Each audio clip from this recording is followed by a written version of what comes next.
Hello बच्चों, good morning. बच्चों, आज हम लोग तीसरी कक्षा की हिंदी पाठ्य पुस्तक भाषांजलि का पाठ 12 पढ़ेंगे। इसका शीर्षक है जब मैंने पानी बरसाया।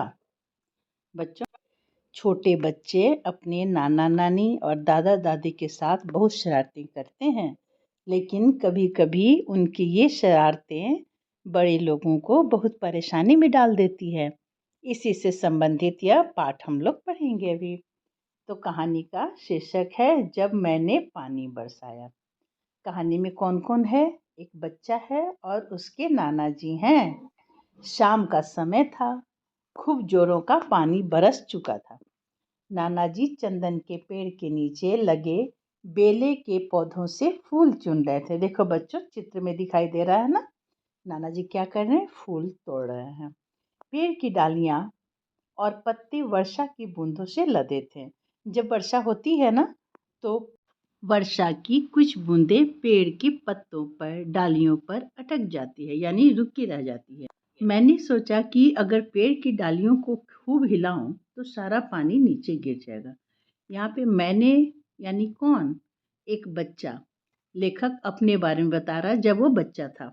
तो लेखक जब बच्चा था और नाना जी के साथ बगीचे में था, तो उसने क्या सोचा कि अगर पेड़ की डालियों को खूब हिलाया जाए तो क्या होगा? पेड़ के पत्तों पर जो पानी की बूंदें रुकी हुई हैं वो गिर जाएंगी और फिर नाना जी और मैं दोनों नहा लेंगे। मैंने दम लगाकर चंदन की डाल को हिलाया, यानी लेखक ने चंदन के पेड़ को हिलाया।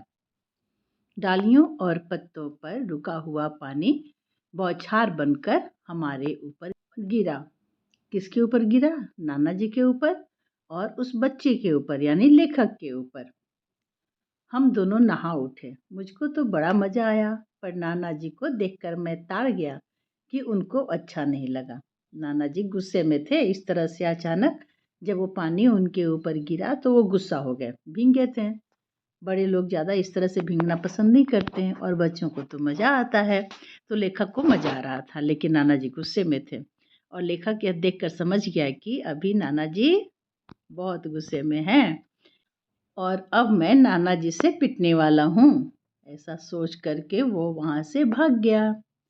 अब जब बच्चा भागा तो नाना जी भी उसके पीछे दौड़े।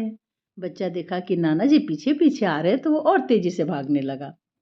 अब आगे आगे बच्चा भागे जा रहा था, पीछे पीछे नाना जी दौड़े जा रहे थे। वो नाना जी उसको पकड़ने ही वाले थे, लेकिन अचानक से ठोकर खा करके नाना जी गिर पड़े। बच्चों, इस तरह से नाना जी लोग को परेशान नहीं करना चाहिए ना। शरारतें करिए लेकिन थोड़ी बहुत। लेखक थोड़ा ज़्यादा ही परेशान कर दिया। दादाजी को ठोकर लग गई, चोट लग गई, वो गिर गए, है ना। ये ठीक नहीं हुआ। आगे लेखक बताते हैं कि मैं धान के खेतों में जा छुपा। मैंने नाना जी को कहते सुना, ठहरो बच्चों, पकड़ लिया तो वह सबक सिखाऊंगा कि याद रखोगे। लेकिन मैं जानता था कि घर पहुंचा तो खैर नहीं। मैं खेतों में ही छिपा रहा। रात हो गई थी। मैं घर की ओर भागा। अभी भी डर था कि नाना ने देख लिया तो मार मार कर भूसा बना देंगे। मैं दबे पांव गौशाला में घुसा और ऊपर टाड़ पर चढ़ कर बैठ गया। नाना जी बाहर बरामदे में बैठे माला फेर रहे थे। नानी को मैं घर में भी नहीं मिला तो उन्होंने बाहर जाकर ढूंढा। बाग में भी जाकर पुकार आई। जब कहीं पता न चला तो उन्होंने नाना से पूछा। नाना ने कहा, जाएगा कहाँ? यहीं कहीं छिपा होगा। नानी ने कहा, मैंने घर का कोना कोना देख लिया, बाहर भी देखाई, कहीं भी तो नहीं है। अब नानी को चिंता होने लगी थी। नानी नाना पर बिगड़ कर बोली, अब वह नहीं आएगा, आपने उसे भगा दिया, आपके डर से ही भाग गया। नाना ने नौकरों को बुलाकर मुझको ढूंढने भेजा। थोड़ी देर बाद वे लौट आए। नानी रोती जा रही थी। मेरे गुम हो जाने की खबर चारों ओर फैल गई थी। खबर सुनकर पहले तो पड़ोसी लोग आए, फिर रिश्तेदार आए। बेचारी नानी रोती जाती और उनके सवालों का जवाब देती जाती। फिर कुछ लोग मुझे तलाश करने निकले।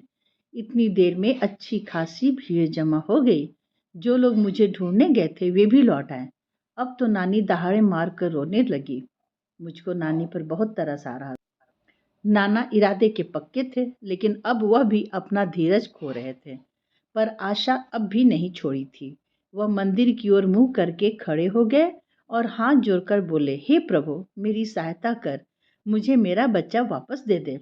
उसी समय मामा घर लौटे तो उन्हें सारी बातें पता चली। वह जान गए कि मैं कहाँ छिपा हूँ। गौशाला में आकर उन्होंने मुझसे नीचे उतरने को कहा। मैं चुपचाप उतर आया और वह मुझे घर ले गए। मेरे नाना ने उसी समय आंखें खोली और सामने मुझको खड़ा पाया। मुझको बाहों में भरकर बोले, देखा, ईश्वर ने मेरी विनती सुन ली, मेरा बच्चा मुझे लौटा दिया। उनकी आंखों में खुशी के आंसू थे।